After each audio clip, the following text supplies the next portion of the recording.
Hello, Indie Warriors. Welcome to I Dream of Indie Games. I'm Old Gamer Joe, joined here with Silent Signs and Barely Magic Mike for our big end-of-the-year celebration. 2024 is in the books. Silent Signs, how did you enjoy your year in indie gaming? My year in general, not great. My year in indie gaming, fantastic. Well, that's why I didn't ask your year in general. Oh. I knew that sucked. Mike, how about you? How was indie gaming for you? Yeah, I mean, same. My year was kind of meh, but indie gaming itself was fantastic. And actually, I also want to say, too, that almost 2 years ago today, I was watching this end-of-year show, watching you guys do your end-of-year rundown, and that day is when I emailed you guys to see if you needed any help. Wow. So, Happy anniversary. So it's kind of exciting to actually be here and doing it with you this time. Yeah, that is really cool. So it's been, 2 years since you've been working on this now? Wow. Yeah. Time certainly does fly. Yeah, and I would say you've also been the longest lasting, and I'm sure you're used to being called the longest lasting but member of I Dream of Indie Games, for sure, right? Yep. I don't think anyone else made Unless it 2 you years. count me, but I don't think I count. No. But you count for something. Thanks. And these awards count for something too, folks. So let's get right into it. We're going to begin with the best sound design in an indie game for the year. The nominees are, go ahead, Barely Magic Mike. Symphonia.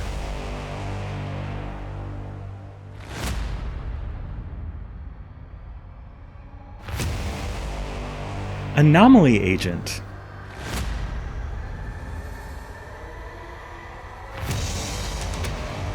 Indica.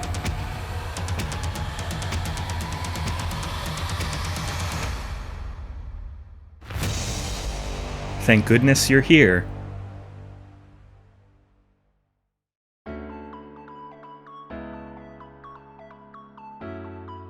Naiad.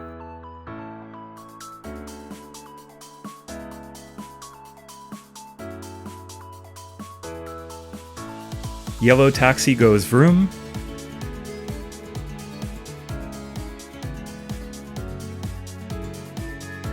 Lorelei and the Laser Eyes.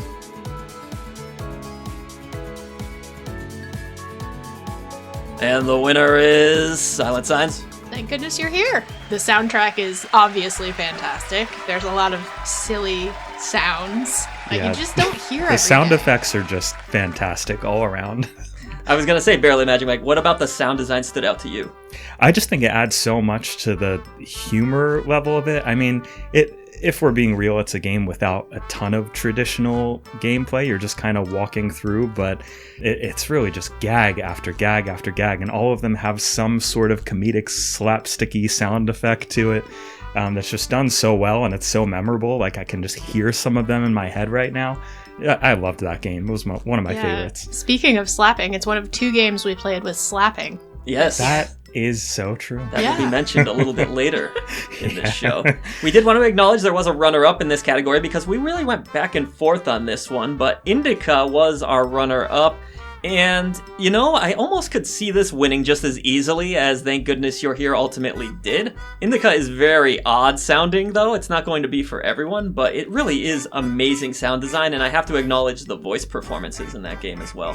Really impressive. So, Indica, our runner-up, but Thank Goodness You're Here takes it home. On to our next category. It's going to be Best Visuals. And the nominees are Silent Signs. Drum roll, please. I don't want to hit the microphone. That's going to sound like shit. Please don't do that. And once again, Indica.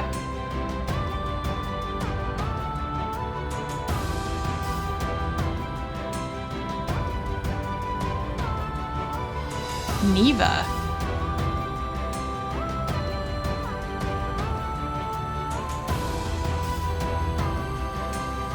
"30 Birds."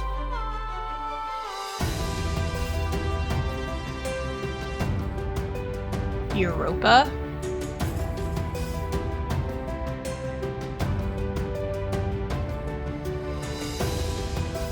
The Lucky Squire.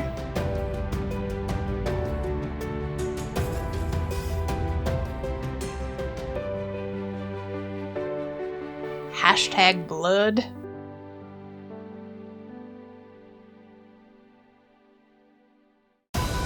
Cryptmaster.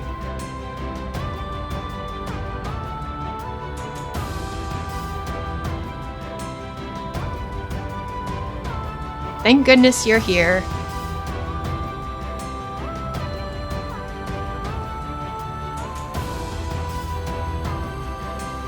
Riven.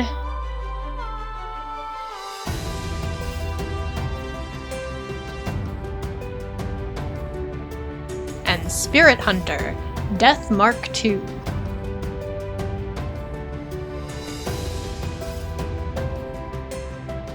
And the winner is... Definitely Indica. Indica, yes. I feel like this is almost unfair because Indica has the look of a AAA game, even though I'm pretty sure it doesn't have a AAA budget or even close to one. So you really got to give the developers credit for pulling off such amazing looking visuals. This game is jaw-dropping. Yeah, as Mike was mentioning earlier, it has kind of the look and feel of an art house film become video game.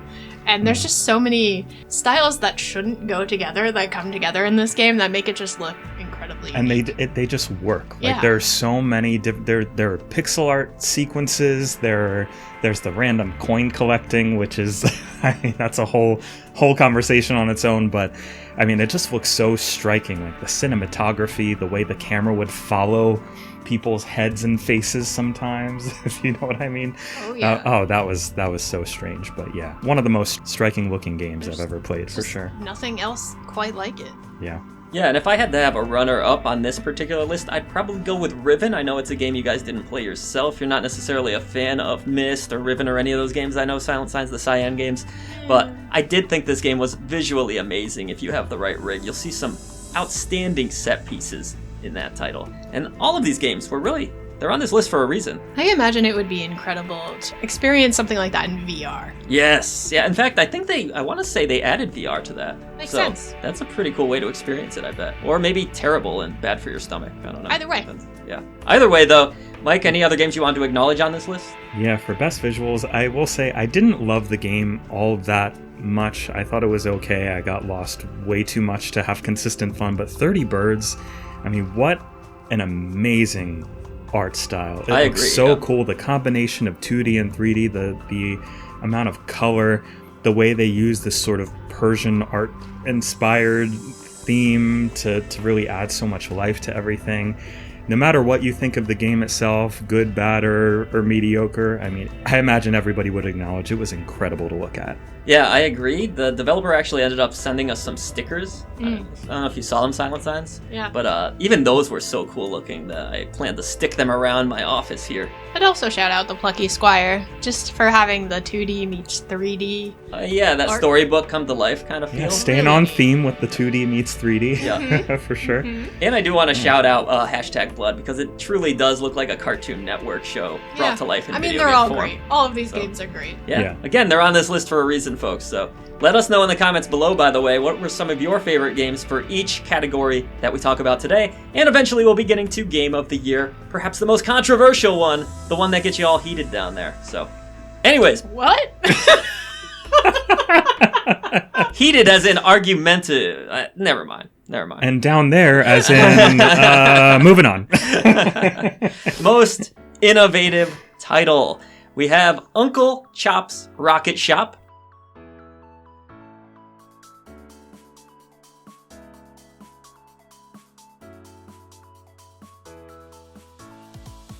Perennial Order.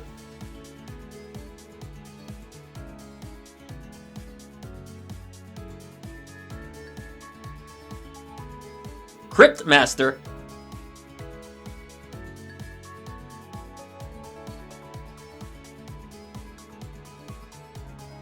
The Plucky Squire.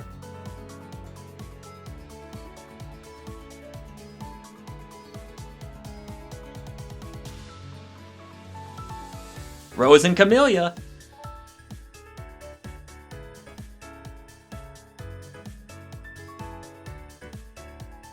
And Arranger, a role-puzzling adventure. The winner is... Go ahead, Fairly Magic Mike, we'll give you this one. Crypt Master. Crypt Master, yes! The concept of using your keyboard and talking to this crypt gatekeeper type. It reminded me of that video board game Nightmare. Yeah. You had like this host of the whole game, and you just type in whatever you want and he responds to it. He will literally respond to even the swear words, I believe. Yeah. Yeah, And I also think we all tried. We all tried with the swear words. just fighting by typing out the words was so cool to me. It's a traditional kind of retro dungeon crawler meets sort of a word game. I mean, the Crypt Master would have objects that you would have to guess what they are. And that's when you would type in kind of whatever you want. He would respond to all of your nasty little sweet nothings. Maybe without flirting back as much as we wanted him to. And then you would have to actually unlock each character's attack by guessing what the word was for that attack, which was also super interesting because you earned letters by actually defeating enemies and taking a letter from the enemy's name. So, I want to say this went to console too, or at least it's coming to console if it didn't already. I think. And I'm curious how that works. It did, and I think it even works on Steam Deck apparently, but I cannot imagine how that works without being able to. No, I know some consoles allow you to hook up a keyboard, but are people going to go through the trouble for one singular game? Might be worth You'll have to it. let us know in the comments below if you did play that on console. I'd love to hear how it works. I'm sure I could Google it, but I'd rather hear from you. All right, on to the next category. This is Best Narrative. Silent Signs, take it away. This was another contentious category for us. Yeah, we literally fought each other over this. Yeah, I have bruises. I'm bloody. Indica.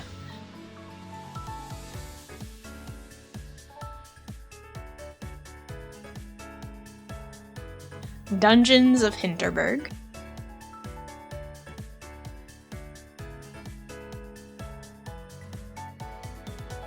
Euden Chronicles 100 Heroes.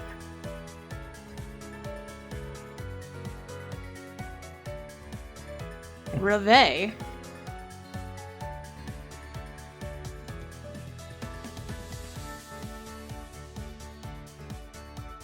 Sorry We're Closed.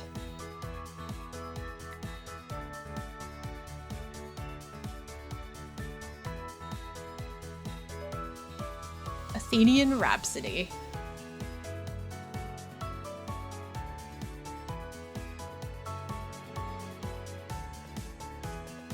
Lorelei and the Laser Eyes.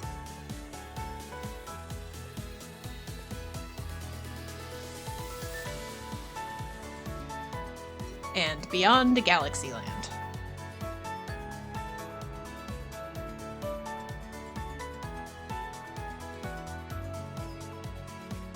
And the winner goes to... This was actually quite contentious. Indica, though, pulls it off in the end, even though I will say there's one scene in this game I don't like. I think Mike kind of agrees with me, right? Yeah, it wasn't that one scene at the end.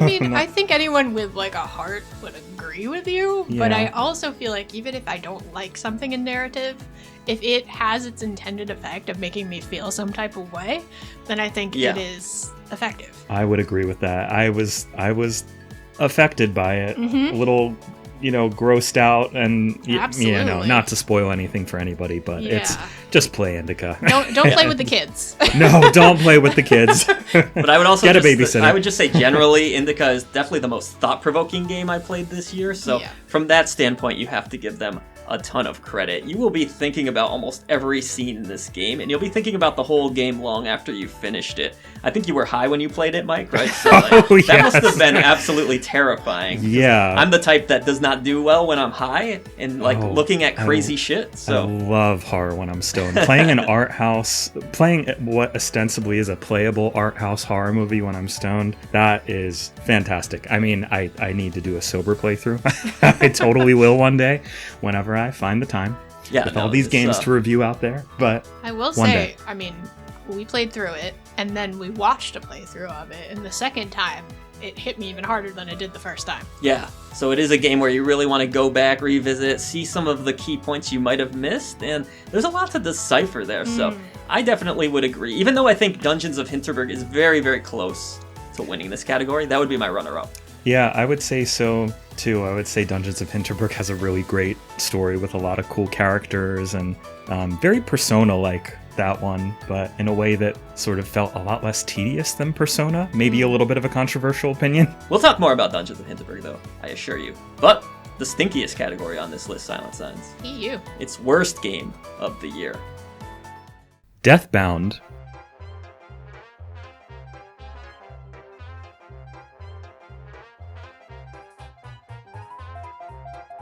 Sky Ocean's Wings for Hire.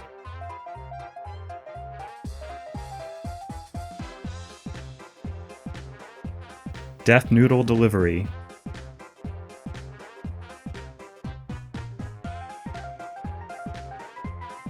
Numata.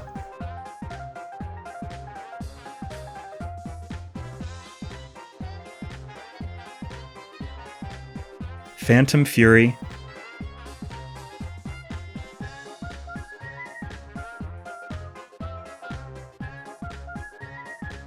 The Last Alchemist.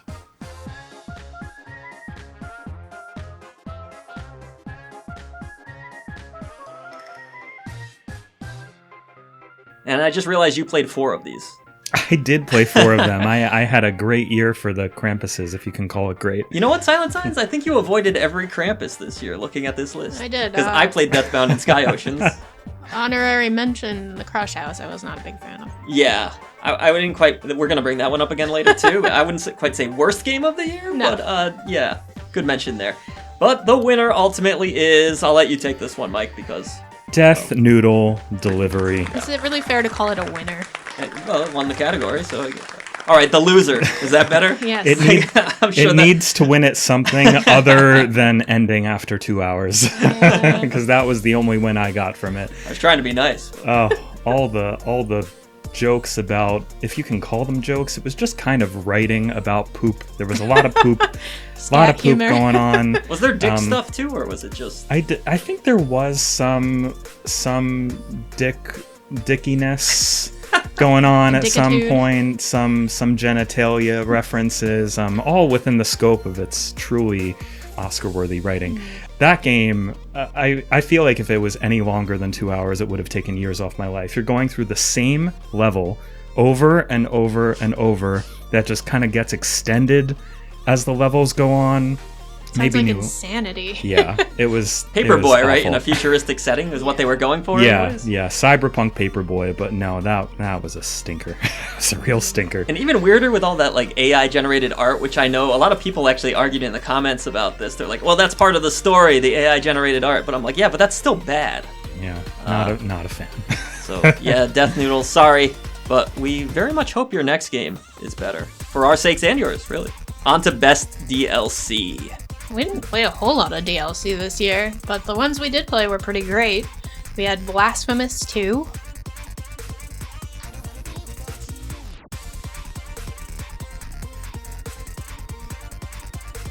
Vampire Survivors, Castlevania DLC,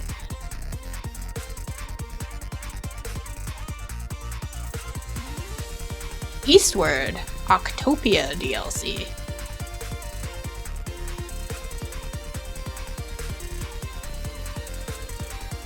And the winner here is, very clearly, Vampire Survivors, Castlevania DLC. I love Vampire Survivors. I still play it to this day, and I love all of these DLC packs they're doing, all these deals. Clearly, they're making a shit ton of money off this game because they're making some great deals, getting other properties involved, and the Castlevania series is, of course, classic, but not even counting the fact that it's Castlevania, there's just so much content in this DLC. There's a lot in it that I guess it's probably out there at this point now. It's like a double DLC pack. Let's just say if you haven't played it yet and you think you're done, think again. Pretty much a no-brainer, but there's just so much freaking content, and I think it's super cheap. I don't have the price in front of me. It's a couple bucks. It's a couple bucks. It's less than a cup of coffee at Starbucks. So. In fact, at the time of this video, Vampire Survivors is free on Epic, I want to say, right now. So take advantage of that. And buy the DLCs, because they'll total you for all of them maybe less than $20. Yeah. So, well worth it. That is our best DLC. Not to get negative again, but we're on to biggest letdown. Mike, go ahead. No problem. Frostpunk 2.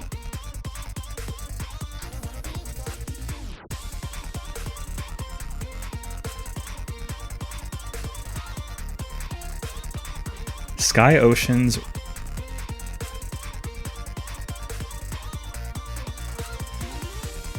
Little Big Adventure.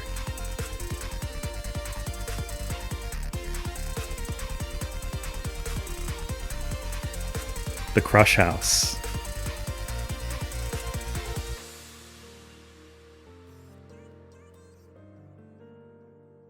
Meifumato.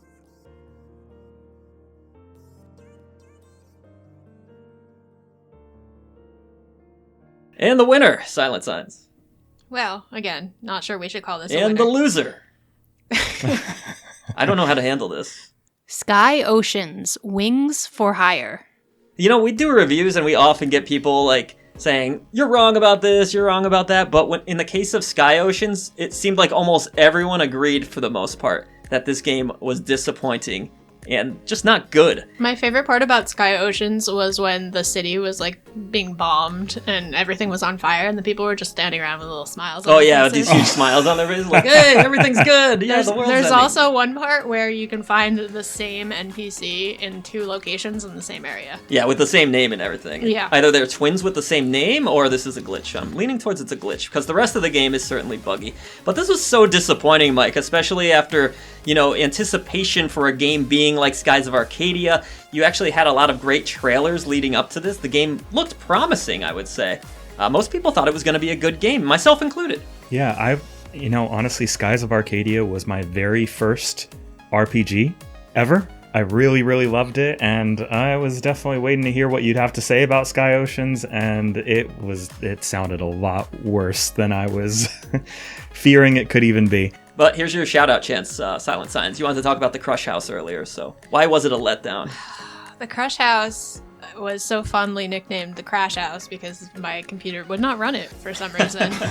Just every 5 minutes I would get so far into a day in my reality TV world. In fact, we went through 2 computers, Yeah. and the inferior computer ran it better for some Yeah, reason. make it make sense. But it would just crash before I could ever achieve anything. And then also I just wasn't a big fan of standing there with a camera on some people and just waiting for things to happen. It just felt like anti-gameplay. That does not sound No. No, it's amazing. not. And conceptually, I kind of liked what they were going for. Like, oh, I'm going to play a reality show. That's kinda Unfortunately, fun. it's a really cool concept with a really neat story behind it, which was like the only thing that kept me. Yeah, because there's like a booting horror it up element again. to it, right? There's a little bit of a dark side to it, which is cool, but not in the most effective way. Not cool unfortunately. enough, apparently. No. Yeah. I kind of want to speak to the inclusion of Frostpunk too, because some people might be pretty baffled by that too, because I did give it a Silver Genie, and it's not that I don't necessarily stand by that. Maybe I would have given it a Bronze in retrospect, but the more I thought about Frostpunk 2, the more that having it be a sequel to my single favorite city builder of all time that really did something that I've never seen a city builder do by adding this narrative and making you feel so close to all these people in this colony. Frostpunk 2 was a very sort of worthy innovation on the original game. They did a lot to differentiate themselves from the original, but that level of intimacy from the original game was kind of gone. Visually, not much was really happening. You would see trails of light kind of move around your colony and whatnot, sort of indicating it's people and machines moving around, but I don't know, something was definitely lost in translation. Still a good game, but definitely not a genre-setting one like the original was, in my opinion. Yeah, I think probably it's important to note there, you mentioned Frostpunk, the original, is like one of your favorite games of all time, so you really have lofty expectations. So Silver kind of sounds right to me, because you're not saying the game isn't great necessarily. It just maybe had not a huge legacy to live up to. Yeah. That kind of thing. Exactly. And It's so great for what it is, but compared to a top yeah, I would tenner, say whenever a sequel doesn't live up to the original, you're going to be a little disappointed or let down by that, even if it's still a pretty good game. Yeah, There's plenty totally. of sequels that aren't as good as the original. And then there's some that are better. Absolutely. All right, let's get into the ha-ha funniest game. Go ahead, Silent Signs. Name them off. Okay. Athenian Rhapsody.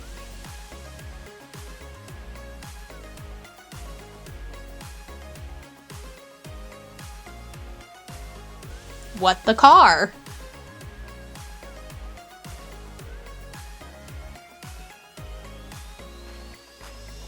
Thank goodness you're here.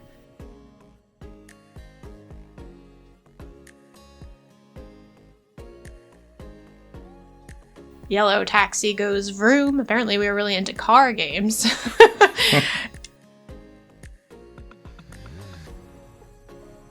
Angerfoot.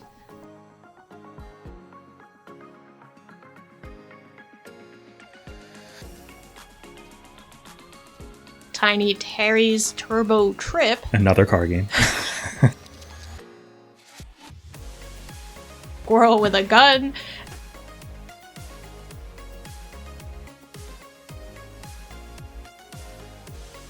Rose and Camellia.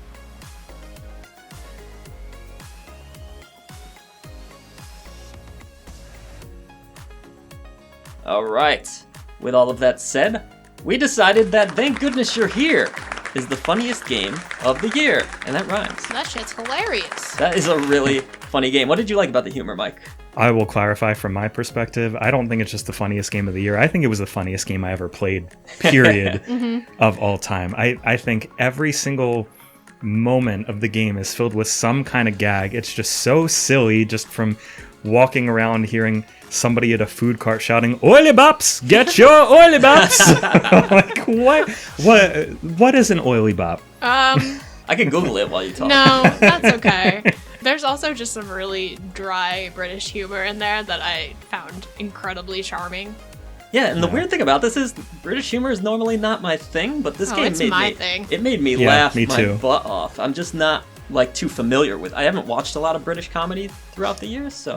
And you know what it does so well that a lot of comedy games don't really do? There are recurring gags all over it, like the chimney thing. Like, you go through that chimney so many times. That poor man.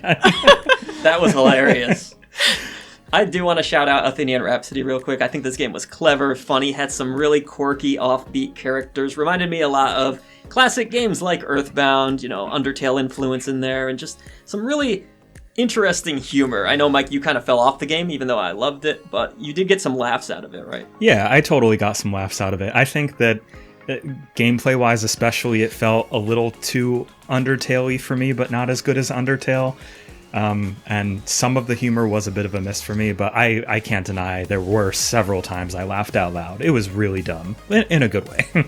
Any other super notable ones here for you, Silent Signs, that had you laughing? I think I laughed at most of these. Rose and Camellia was one we played at PAX. I think we can all agree that was a pretty funny game. Hilarious. And the story, too. Not just the gameplay, which is funny in and of itself, but the story is so special in the Rose and Camellia collection. One of my favorite reviews to edit this year, because I got to do a cut in the Rose Camellia where it was like just this boob jiggle, and I zoomed in on the boob jiggle, just going, oh. And an old lady boob jiggle, too. Let's be clear. What kind of boob jiggle? There are many kinds of boob jiggles. A geriatric jiggle, if you will. I will. Thank you. You're welcome. Thank goodness. That's over then. All right. On to our staff choices, our personal top 10s. It looks like I'm going to be kicking this one off. This is in no particular order for me. I think, Mike, you did put yours in order, but that's totally fine if you do. I always do it on Backlogged, that site. You kind of put your games in a ranking. I had a ranking going the entire year. No particular order, like I said. I want to start with Eiyuden Chronicle 100 Heroes. I'm a big Suikoden fan, classic JRPG series, and I was very much looking forward to this game for a long time. Just to get that classic Suikoden gameplay again was really exciting for me, and I thought they did a great job with this game. There's something therapeutic about just going around and collecting all of these stars of destiny, adding to your party, finding different ways to get them to join your journey, and I really had a good time playing through this game. I know a lot of people were upset with the translation, they had their issues with the Kickstarter. There's always something controversial when it comes to Kickstarters, it feels like. At least the big ones, right? Where people don't get their game on time or something like that. That didn't really affect me personally, but Eiyuden Chronicle was a very well-made JRPG. I sunk 50 hours into that game this year, and that's a lot for me, as you know, I bounce from game to game.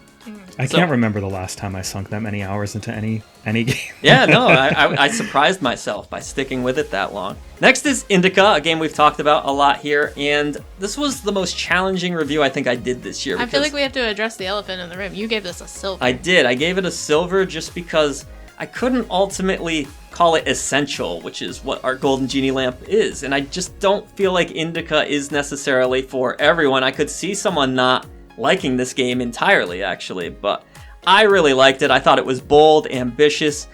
It reminded me a lot of those old art house films that I used to love when I was younger, and I've kind of personally grown out. I don't know, Mike, are you still into the art house stuff as far as the films go? Oh, I mean, especially in the horror scene, absolutely. Stuff recently, like The Substance, I would kind of call art house horror. Stuff like It Follows, The Witch, The Lighthouse. I mean, all of those sort of vibes are what you get playing Indica. And again, not a huge gameplay focus. There's some puzzles and stuff. You certainly do things. It's not a total walking sim, as they say. You're an active participant. Yeah, so I just felt like that game had to be acknowledged, but that was the most difficult score I've ever given to a game on this channel because my heart said gold, but there were just enough flaws there. Fully give it the golden lamp. But great game either way. Athenian Rhapsody, we talked about this earlier. Very funny little RPG, and I really like the concept here of sharing your journey once you've completed it with other players so that they can see what your Rhapsody was like. So I definitely recommend checking it out if you are a fan of Undertale and if you enjoy those offbeat RPGs. You can see a theme here. I like my RPGs. Mm-hmm. Dungeons of Hinterberg. I would say this is the most surprising game of the year for me personally. I did not like Breath of the Wild. I don't know if I've told you all that before. I just think it's almost like I'm not a big open world guy to start with, so there's just too much like freedom. I know that sounds like a weird complaint. Same. I mean, I did like Breath of the Wild, not as much as everybody else, but I did really like it. But open world is kind of. I just feel overwhelmed in an open world. It's like, well, what do I do? Where do I go? And like, it's not this nice sense of freedom for me. It's like, fuck, I feel overwhelmed. Too much free will for you. Yeah, but Dungeons of Hinterberg kind of like reels it in a little bit, gives you a distinct goal, but there's still these side things you can do. And it has those persona elements where you have the social aspect. The story is interesting. The combat's a lot of fun in this game. The dungeons are really expertly designed. I enjoyed them more than the Breath of the Wild dungeons. They kind of get back to more the old school Zelda style with the dungeon design. So I think this game's exceptional. Some people gave it shit for its art style. I think it's quite beautiful myself, and I would say go back and look at Breath of the Wild because it's not that good looking of a game. I'm sorry. Or the new, what's the new one called? Tears of the Kingdom. I didn't even play that one. I didn't play it either. But yeah, that's how much I like Breath of the Wild. But Dungeons of Hinterberg, the better game, controversially, I'm sure. All right, Berserk Boy. This was a game a lot of people slept on. It came out earlier in the year. Kind of a mega clone to a degree, but a little bit more open in a Metroidvania style. I really like this game. I don't know if you saw me play any of it, Silent Signs. I've seen you play pretty much all of these, so. Yeah, so Berserk Boy was really cool. It's like a throwback Mega Man style little platformer that I definitely recommend checking out. And one of those early releases, you're kind of in that window, January, February, March, where people aren't fully paying attention to what's coming out yet. I feel like a lot of people slept on Berserk Boy, so check that one out as well.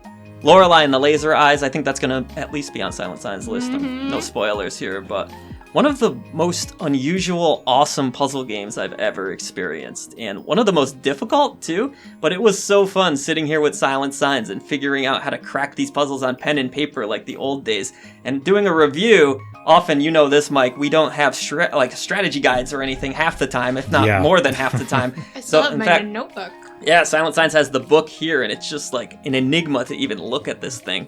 But, oh, wow. I didn't realize it was filled out with stuff. Yeah, no, it is incredible, this game. There are symbols to decipher, there's languages to learn. These puzzles are tough, but so fun. I like the creepy feel of this game. It almost reminded me of a Suda51 title to a degree.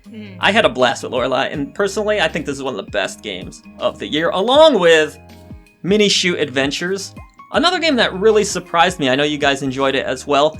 Kind of like a top-down Zelda shooter is the way you could describe it. Yeah, like bullet hell. Bullet hellish? I would say a bullet hell Zelda game. And honestly, I mean, I got this one at release because I just, saw the review, heard you talking about it, wanted to give it a shot, and I gobbled it right up. I don't even like Metroidvanias. It was kind of Metroidvania-y, but I gobbled it up. It was so good. But I gotta say, one of the best games with one of the worst names. Yes, yeah, I think we all agree on that. Now, here's the thing. Do they call the next one Mini Shoot Adventures 2, or do they change it? Because that could be confusing. Maybe it should be a Mini Shoot Odyssey, or... Mini Shootin'. Put that apostrophe to use. At any rate, a few more I want to acknowledge here real quick. Anomaly Agent, great little musical, fun 2D action game. I had a blast. Interesting combat system to this game. Fun soundtrack.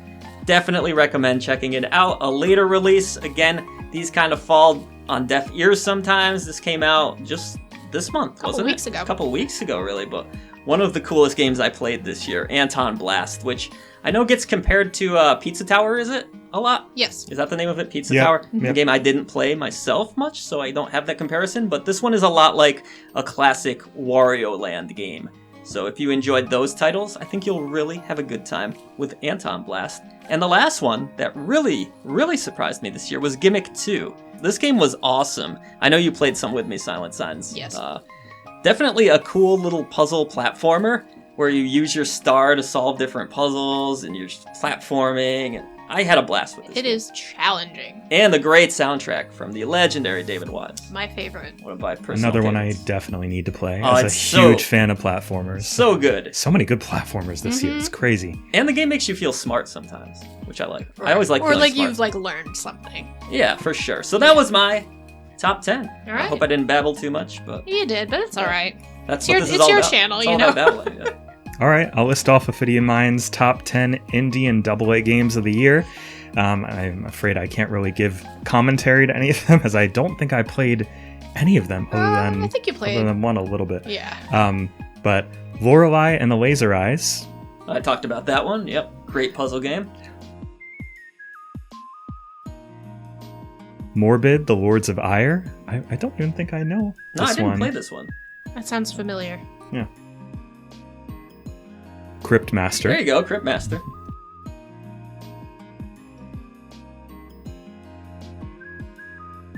Dominique's Curse. Another one. He played a lot of games this year I Yeah. had not heard of and should maybe give a look if they're not too difficult for me. I'm sure they are. If there's one thing I know about Ophidian Mind, it's that he likes the dark and the obscure, so I feel Yes. like that makes sense. For sure. Ludus Mortis.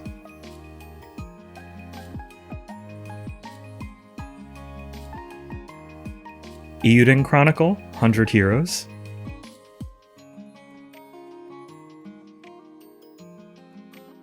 Trails Through Daybreak.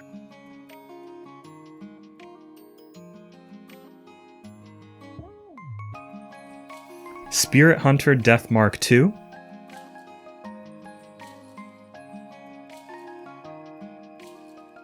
Unicorn Overlord.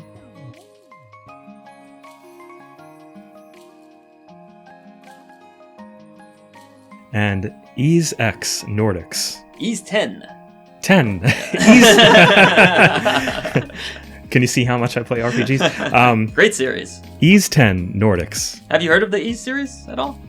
I've heard of it before, Okay. yeah. Yeah. I even think I bought one at some point and then never played it like I do with so many games. Yeah, that I no, buy. great action RPG series. Falcom, long running, obviously. They're on 10, but I'm sure there's even more than that. I've enjoyed So, a lot of the Ease games, yeah. but I haven't played this one yet. All right, so that was Ophidian's list. Sorry he couldn't be here, but he's allergic to the outdoors from what he tells us anyway. So, of course, we are recording this outside. Right. In the sun. Sorry. Silent Signs, your 10 favorite games of the year. Okay. Well, these are also in no particular order because I am indecisive. That's just who I am as a person. But I will tell you that Indica is also on my list, and if I had reviewed that game, I would have given it a golden genie lamp. All right. But some of us gave it a silver. Well, you should have reviewed it yourself. I'm pretty sure I would have gave it to you. Well, it's too late now. But this is a game that stuck with me for better or worse. Literally, like, since the day I played it, I've been thinking about it. I think about it periodically. Like, it haunts my dreams sometimes. I don't It is know a if that's haunting good or game. bad. But it just has some of the wildest visuals. The sound is amazing. We were just listening back to the soundtrack, and oh my god, some of the weirdest tracks in a game I've ever heard. Yeah, I forgot how weird it was. Listening to it was an Well, because interesting when you're playing experience. it, like the soundtrack makes sense when you're playing it because it's all so weird. Yeah, it creates a mood for It sure. does. But listening outside of the game, it's very bizarre. It's actually kind of cool outside of the game. It I was is. surprised. It is. It's like, I might just get high and listen to this. Yeah, I mean, somebody has to be high in some way to create it. You know, there were I mean, definitely drugs of some kind involved, one way or another. Also on my list is Thank Goodness You're Here. Such a short, sweet little experience that I think everybody out there, if you haven't played it and you have at least somewhat of a tolerance for silly humor, you need to try it. I have to shout out to Silent Signs that's a good example of a game being just the right length, not Yes. overstaying its visit. Not Like, too I love long. the fact that it was just a Absolutely. couple hours. Yes. Because I feel like the joke might have started to run dry if they Yeah. went like 6 or 7 hours. It's perfect. But it's perfect, great exactly. to replay too. Like I loved Yes. replaying it because you catch things you didn't catch the first Yep. time, and it's almost like rewatching an amazing comedy. It really is. Yeah, it's that perfect like movie length. Also on my list, Lorelei and the Laser Eyes, which is, if I had to pick a game of the year, this would have been mine, I think. It is so complex. Like I was mentioning earlier, I still have my notebook here on the desk. It has such a cool story that you piece together as you play. There's a horror element to it, which I think we all know that I love very much. The art style is so cool. How the game I see some of your notes here. Yeah. Freaking awesome. As you're playing, as things get weirder, like and like degrade into chaos, like you get a visual fuzz on the screen, which is really cool. I can't say enough good things about this game. If you have any sort of passing interest in puzzles or horror or both, it's not even that the puzzles themselves are hard. They make you think, right? They do, and they're really satisfying to solve. I don't know. Everything about this game is great. I loved it. It would be my game of the year for sure. I know my list is in no particular order, but maybe it did win game of the year. Maybe it did. We haven't decided yet, huh? No, we totally haven't. No. I also really enjoyed The Plucky Squire. It's more of a family-friendly game compared to the other ones I chose. But really cool art style. Again, that combination of the 2D little storybook world and then the 3D worlds where you kind of have to interact more with the environment and like jump in and out of stuff. Yeah, I really like when games mix that 2D and 3D together. It's cool. So cool.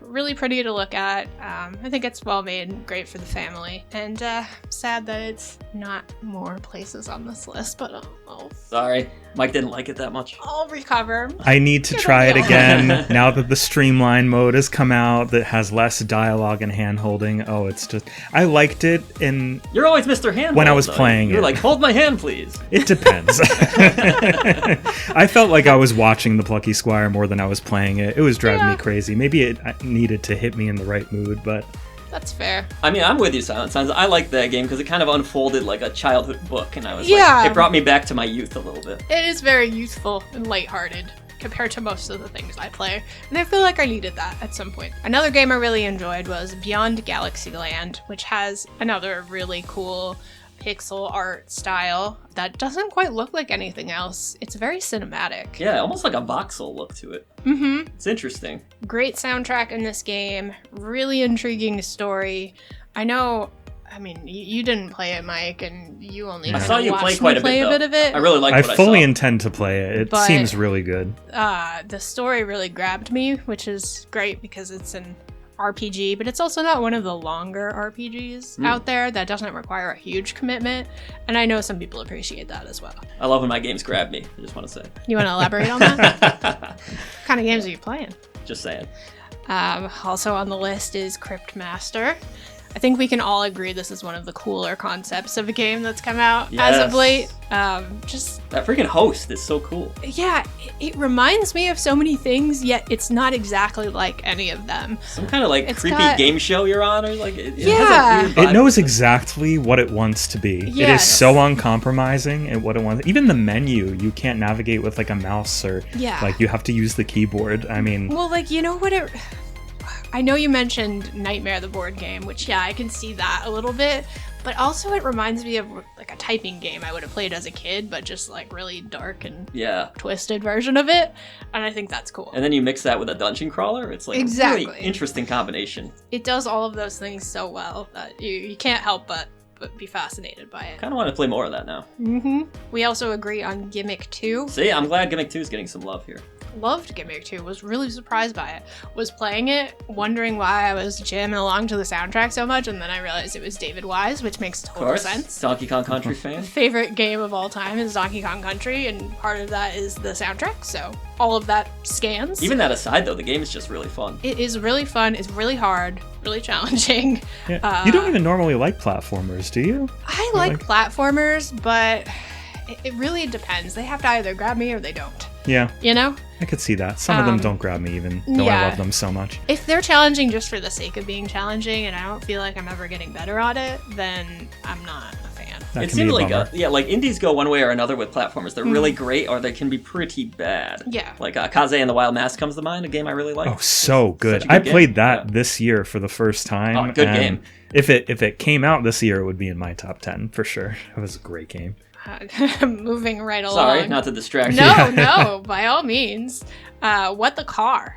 What the Car is just so bizarre. Yeah, I think this game technically came out on Apple Arcade a while back. Okay, Then came to PC. But you know what? I played it this year. This year on PC. It released on Steam this year. It is just, I don't know how long it is exactly. Not very long, maybe. It's like 7-8 hours to get through I was it, gonna but say 5, I was 6, gonna say but- they're still adding to the game. Just 5 hours of never knowing exactly what's coming next is so fun. Just complete absurdity. And it's simple, too. Mm-hmm. You know, you're just going down a track, you kind of know your goal right away. It's not hard to play, you know what you have to do. Anyone can pick up and play You this. can compete, try to get better times. Yeah. I really liked it, too. Yeah. Very fun, very stupid. Sometimes you just need stupid. Yeah, sometimes you just need stupid. I mean, you live with stupids. Stupid is does. as stupid does. If you count the dog, 2 stupids. Yikes. Aw, leave the puppy alone. He's lovably stupid. He knows he's stupid, but he's good stupid. Good stupid, yes.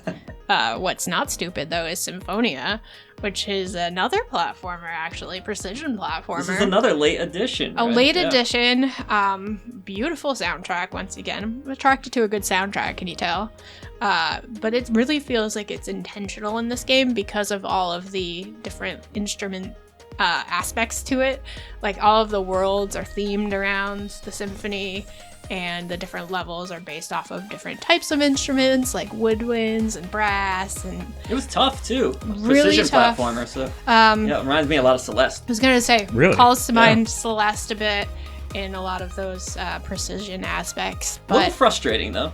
what precision know. platformer isn't? Yeah. You know? Yeah, you know, that's fair. That's kind of what they do. It's how they do. I also enjoyed it, though. I ended up playing all the way through it, which surprised me. Yeah, it's not that long too, which is another theme you'll find in most of these games. I think. I don't like particularly long things. I like things that I can finish. Well, it's a good thing you don't like long things. So, Oh, well, here we are. All right. And last but certainly not least is a game I played very early this year that I actually forgot came out this year.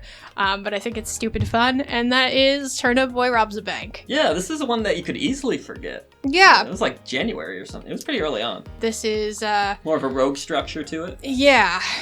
So there's a bit of a run-based element to it that I found incredibly addicting after I got into it, and I couldn't put it down. You're literally robbing banks in the game. You are literally robbing banks. You're like holding people up and shaking them down.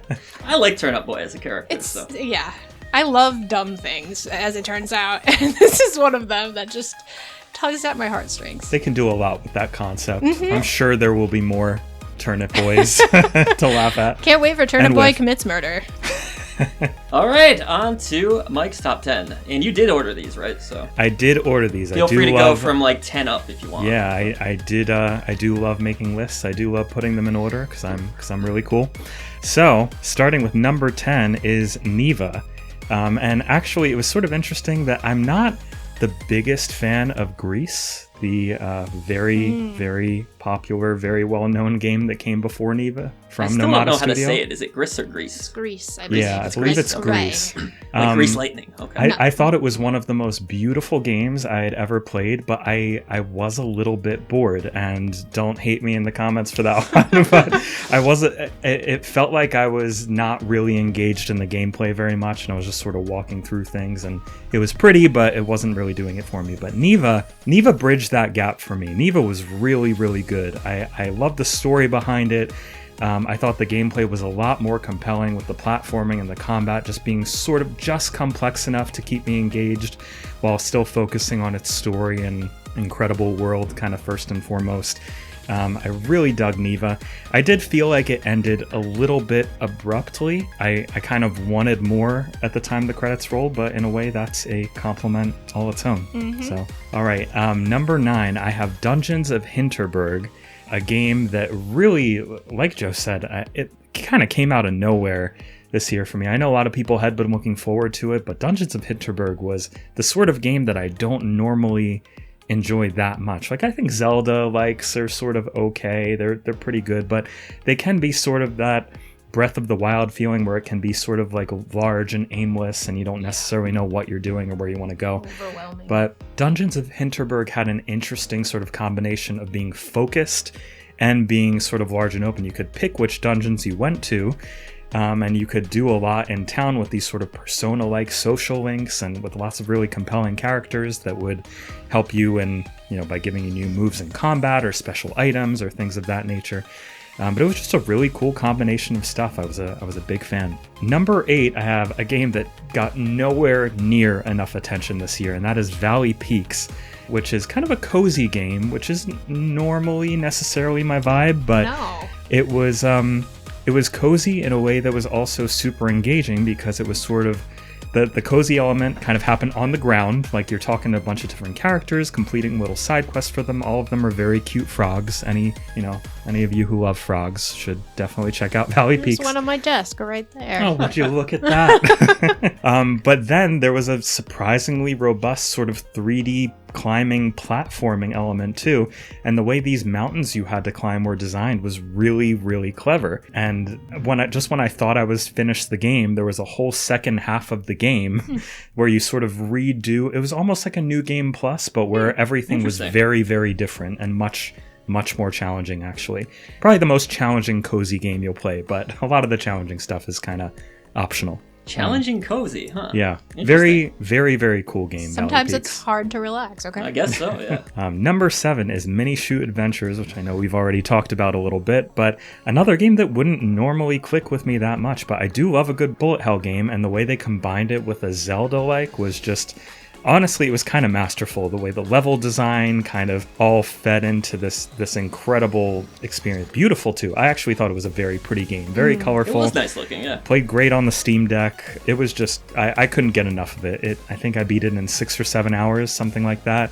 And I wanted more, which was surprising even I for agree. me. I'm hoping it gets a sequel. Yeah, I really hope it did well enough to get a sequel. It seems like it might have. I feel like it did. Yeah, so that was fantastic. Number 6 is Indica, which we've said no shortage of things about. Yes. But I'll just reiterate, to have a playable art house horror movie release as an indie game and look so beautiful and have such incredible voice performances and sound design, and while having this really brave story. I say brave because no AAA publisher would ever touch Indica, and you have to kind of play it to know what I mean. It is a trip.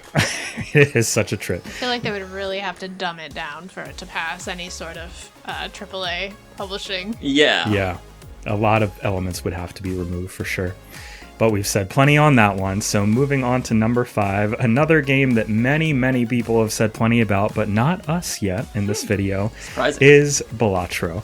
I spent probably about 25 hours with Balatro, which may not sound like a lot to some of you. For me, that is a lot.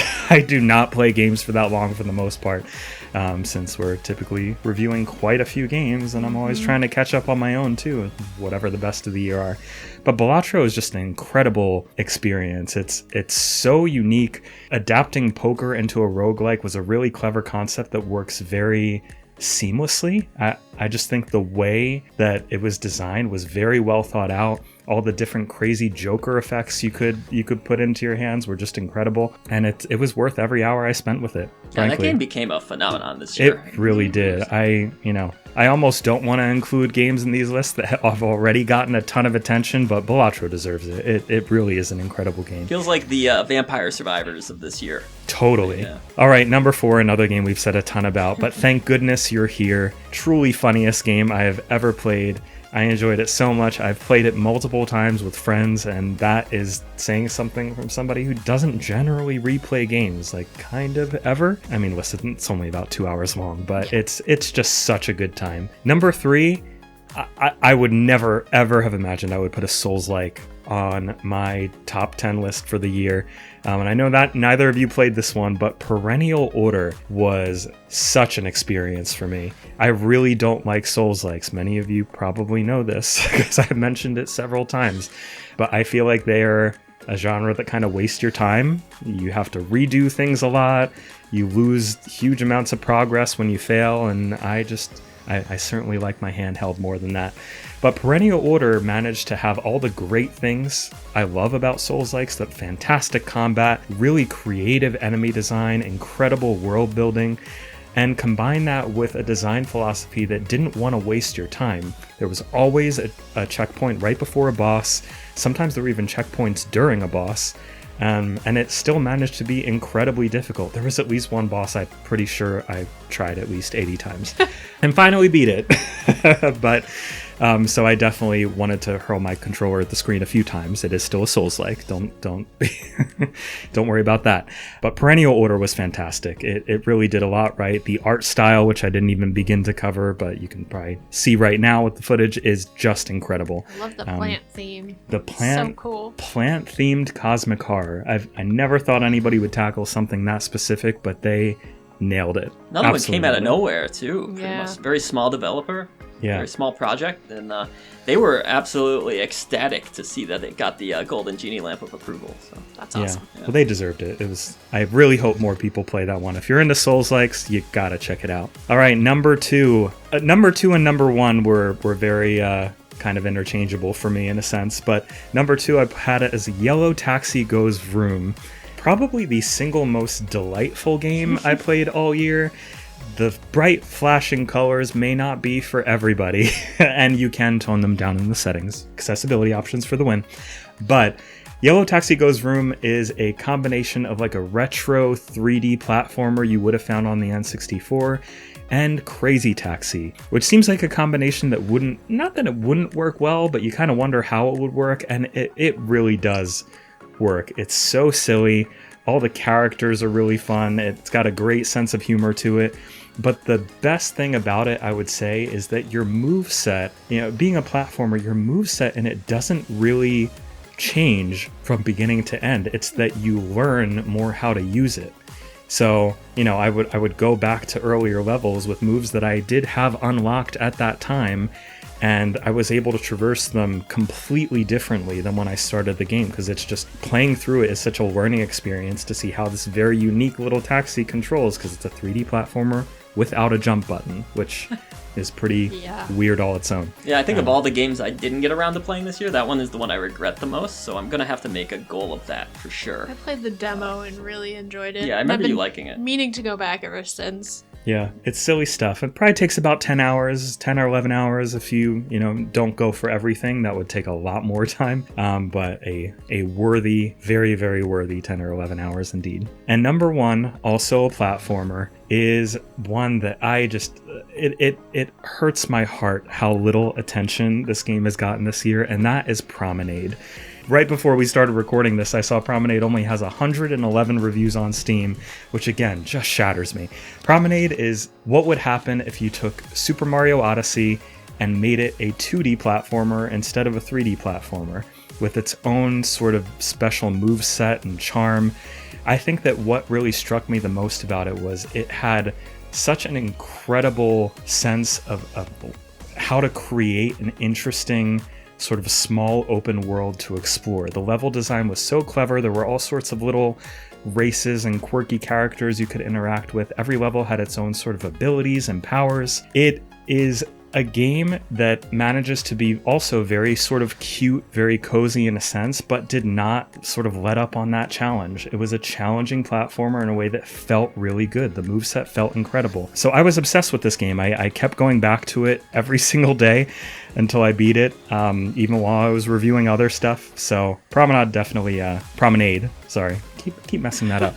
Definitely earned my game of the year. That's awesome. Yeah, this is a game that I really wanted to play. We ended up doing a little bit of work for Red Art Games this year. We had integration, I think, and a short that we did on the channel for Promenade. So that meant me not getting to review it, which was kind of the bummer side of that, as much as we loved working with them. But yeah, it looks really, really charming. I'm glad that you were able to shout it out, because that's the first time it was mentioned today, right? Yeah. Yes. Awesome. That's what we're all about here at I Dream of Indie Games, bringing a voice to the smaller games. All right, we do have some shout-outs to get into, Silent Signs, before we get into the big main category game of the year.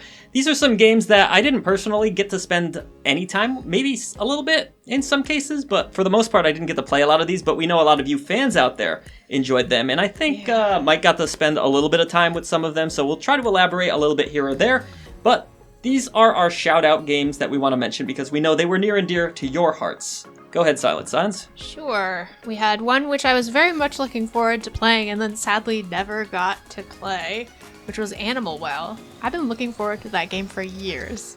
And for some reason, it just never happened this year. I'm gonna get around to it, but it looks so pretty. It is very pretty. I did play it for a little bit, and my takeaway was that it is so pretty, it's so immersive, it's so interesting, but it is so not my type of game, because you really have to be okay with very free-form kind of lack of guidance. Like, you really have to just sort of figure things out on your own.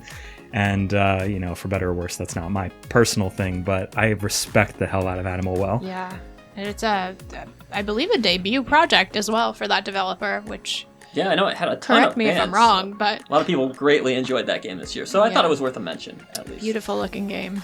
We had UFO 50, which I know a lot of you loved. Yeah, I really want to play it still. I haven't gotten around to it, unfortunately, but this whole concept of 50 different games in one pack, and from what I've heard, they're all pretty much full-fledged games, like Nintendo-sized games, and even a full RPG is on this collection, so this is one that I'm absolutely dying to get into. As a fan of retro games, I've heard only good things about it. Yeah, I would love to know how they even made that. Yeah, it's impressive. Yeah, it is really impressive, especially because, I mean, the idea of UFO 50 is it's all of the games on this sort of fictional retro console that ever came out for it, had it actually existed.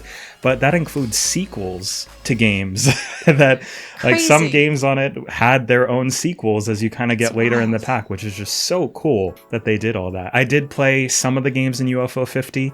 There were some that I kind of bounced off of a little bit, because I'm not usually that into retro games, and there were some that I was like, this is one of 50 games in this pack. I mean, you could spend forever with this thing. I didn't play enough to be able to, give it a review or a shout out on a Game of the Year list. I really need to play more, but what an impressive game. Yeah, just on quantity of content alone. Absolutely, yeah. And from what I've heard, again, they're all pretty quality. So some better than others, but still, when you got 50 games, you would expect that. You don't like one, you have 49 more. Another awesome game that a lot of folks were really into this year, Nine Souls. Nine Souls, yeah. I saw a little bit of gameplay of this one. I didn't play it myself. It looks a little too difficult for me, but I really appreciate the art style. I actually ended up liking Bow Path of the Teal Lotus, which looks very similar to this game, because it's a bit more accessible for my skill level, even though that's a tough game too. Yeah. More of a Metroidvania, but I guess they're both Metroidvanias with kind of a similar art style. Yeah, very pretty. And that is kind of why I bounced off Nine Souls. The Metroidvania-ness didn't really appeal to me, but I did love the combat. It's very much a 2D Sekiro, if you're into that sort of thing. And for what it's worth, they do have accessibility settings, so you can go to a story mode where you can manually set sort of how much damage you take and how much damage you deal out. So even those who really aren't a fan of Souls-likes or aren't a fan of parrying necessarily could still certainly get through Nine Souls without having to suffer through its default difficulty level, which, to be clear, is very hard. Yeah, and I think this was my cheap way of also shouting out Bow Path of the Teal Lotus, because it was a pretty good Metroidvania. And then these last two, Mike, are ones that you wanted to include. Do you want to go over them? Yeah, I had to. So one is Rise of the Golden Idol. And I was recently on sort of an extended medical leave after surgery I had back in October. There were a lot of games I played while I was recovering. One of them was The Case of the Golden Idol, a game that I really didn't think I would love that much. Just I'm not really into its sort of visual style. At least I thought I wasn't. Then I played it and I adored it. It instantly became one of my favorite indie games ever. Really clever investigation game that's also really tough, but just very well designed, incredible story. So naturally, recently I picked up Rise of the Golden Idol and have been making my way through it, but have not gotten far enough to include it in my top 10 list or in any categories really, but I'm loving it so far. It's really an incredible sequel. So Rise of the Golden Idol, big fan. I'm interested in playing both of those, actually. It's just one of those things where life got in the way, or, reviewing like 500 games in a year. That'll do it.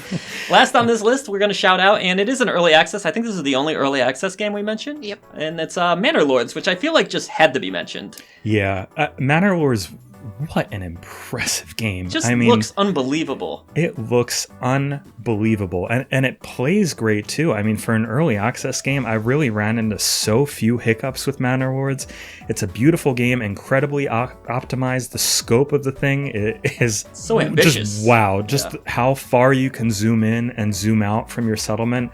I've honestly never seen it before in a city builder or settlement builder. I remember editing your footage of that and just like how close you could get to everything, and then you just zoom out to the world map.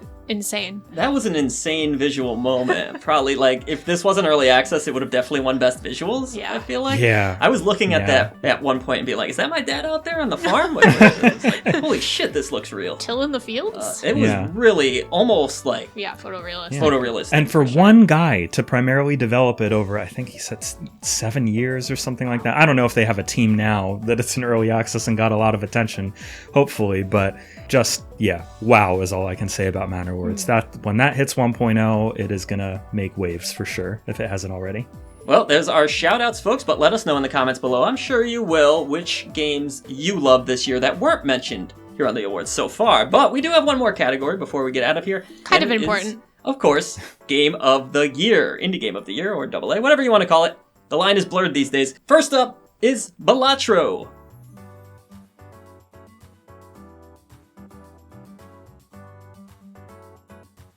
Berserk Boy.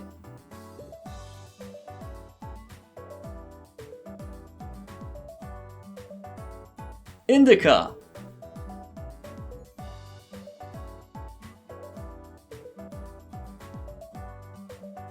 Reveille.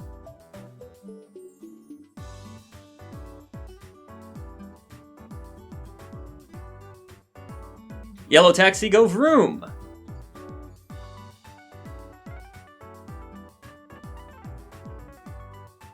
Mini Shoot Adventures.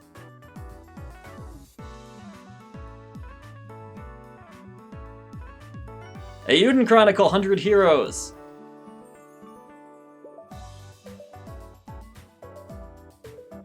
Athenian Rhapsody.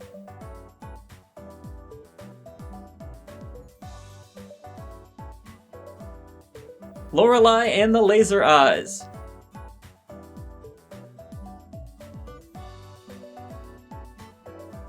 Dungeons of Hinterberg.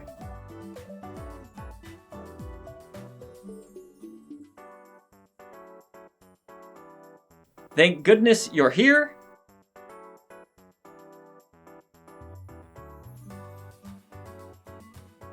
Gimmick 2.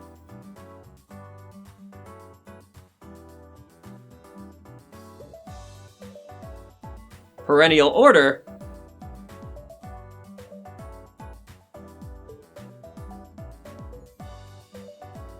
Anton Blast.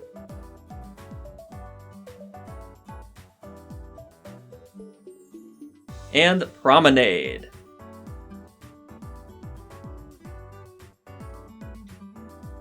And who wants to do the winner? No. You can all say it at the same time. Everybody ready? All right. On the count of 3. 1, 2, 3. Dungeons of Hinterberg. You know, when I look at this list, this is really the one that we could all agree was an awesome game that we had all played. So it just made the most sense to us to make a Game of the Year. But it really is ambitious, impressive, came out of nowhere. Not enough people talked about this game this year. And on the actual Game Awards, I feel like it didn't even get mentioned, if I'm remembering, which is insane to me. It got totally snubbed, for sure. I believe it did. Maybe because it doesn't look like much initially to some. I know some people weren't a fan of the art style, I guess. I liked it. But I would say that that's the case where like sometimes it's hard to tell from a trailer what the gameplay is really like. But then Balatro won stuff. And that hardly looks like anything when you're looking at the trailer. So. I just feel like Dungeons of Hinterberg maybe didn't have the marketing budget behind it that a lot of other games did this year. So it just never quite caught on with audiences. But I really hope you all go out there and play this game, especially, you know, if you do like classic Zelda, you're going to get something out of it with the amazing dungeon design. If you liked Breath of the Wild, you'll get a little bit of that too. And if you like some of the social elements of the Persona series, I think you'll like that part of the game as well. So there's just a lot to like with this game. I think the lead character is very likable. I think it's well written, looks great, plays great, combat is a blast. Great dungeon design. I can't say enough good about Dungeons of Hinterberg. Yeah, but agreed. Those runner-ups, Lorelei and the Laser Eyes, we had somewhere in that mix too, and Mini Shoot Adventures. That was our top 3 Game of the Year. I mean, fantastic games on this list. Indica, really good year. Obviously, we've said so much about Promenade. Yeah. It's so hard. Thank goodness you're here. So when you look back on 2024, I'd like to hear from both of you. How does it compare to 23 for you? And what's your outlook for 25? Well, Not a Sailor Studios is releasing another game in 2025. All right. So that's exciting. I'm optimistic. In case you don't recall, Not a Sailor Studios put out Buddy Simulator 1984, which is probably my favorite indie game. Love that game. I bought that and then didn't play it recently. I love that game. It's really good. So I am optimistic about the future. There's exciting stuff coming out. That's just one of them. So how did this year compare for you? How did this year compare to last year? Yeah, last year was considered pretty stacked, I would say, by most people, and a lot of people I feel like are sleeping on 24. So. I gotta be honest with you, the line starts to blur between years where like I can't even recall what I played last year versus the year before versus the year before. I feel like Sea of Stars was the big story last year. But I do feel like indie games have been consistently stacked. Yeah, I agree. Like, of all the media that is being fed to me, I feel like there's always something new and exciting in the indie gaming world. Yeah, but like every single week at this point. Maybe not in like January necessarily when things are really slow. We're in the dead zone now. We're in the armpit. Yeah, late December, January, things get pretty slow. But at 2023 and 2024, I thought were both years where every week we could get multiple games worth playing. And it's so hard to keep up with them. I would often buy them and then not have time to play them. I think it's amazing, Silent Signs. We've been able to do this for 5 years. And statistically, this was our biggest year yet, believe it or not. Even going back to the pandemic era. So I think the message of bringing a voice to the voiceless is stronger than ever. I think more people are starting to play indies and pay attention to them more than ever. And take them as seriously. And, you know, the average YouTube channel, I was just Googling this today. How long does your average YouTube channel live? It's like 5 to 7 years. So we should be pretty close to dead right now. Yes! But it feels like we're just getting started, really. We're having our biggest year yet in year 5. Oh. So I really feel like, that's not to toot my own horn, it's just to say that indie games are really starting to catch on, and they're becoming more, I want to say, even almost mainstream, Mike. I don't know if you agree with that. Yeah, I mean, listen, you have Balatro, people are playing it on their phones, people who would never otherwise play an indie game at all.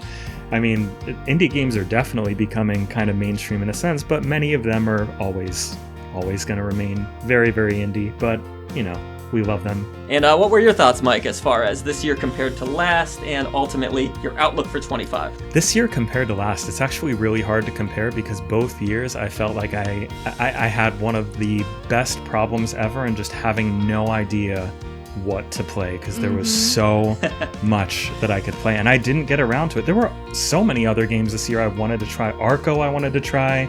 Tactical Breach Wizards looked really good. And, you know, I will get around to them eventually, I hope. But then again, 2025, we have Citizen Sleeper 2 coming up. We have games like Skate Story. I think there's some other Devolver ones that are really big that are coming up. The Carmen Alters. San Diego game. That's what I'm excited. Yeah. The Alters, 11-bit doing the Alters. That's That's going to be coming pretty soon too. I mean, I think 2025 is so stacked. That we and how much is not announced yet too, you know? I know. Happens every year. There are going to be so many little indie games that come out that are going to, you know, kind of rock the world or rock their respective small fan base, and hopefully we can catch on to them and report them to all our lovely indie warriors. Well, with all of that said, that's 24 here at I Dream of Indie Games. Thanks for keeping us alive for 5 years. I appreciate that greatly, and I know Silent Signs and Mike do as well, because we get to do what we love, and it's all thanks to you guys out there. So that's greatly appreciated. We will be back for year 6, which sounds crazy in my head that I've been doing this for 6 years. Yeah, I don't like that. I'm now a 40-year-old ass man talking about indie games, and I love it. I don't feel like I'm that old. Only your ass is 40, or? Well, you're a 40-year-old ass man. My schlong's definitely 40 years old looking. Thanks, I hate that. But no, this was a lot of fun this year. We thank you all for your support, whether it was over at the Patreon, the Discord community. I feel like we had so many great memories in the Discord this year. Be sure, patreon.com/idreamofindiegames, to join the greatest indie gaming community out there. And thank you for your continued support. I had a lot of fun doing this with y'all. Appreciate it. Yeah, it's been great. A lot of great games on this list, so be sure to check them out if you missed them this year. And we'll see you in 2025. But actually, before that, Barely a Magic Mike's got an opinion piece coming up. That's going to be a new series here on the channel where we give our personal opinions and piss you off with them. So. Can't wait. Voice to the voiceless all, and talk to you soon.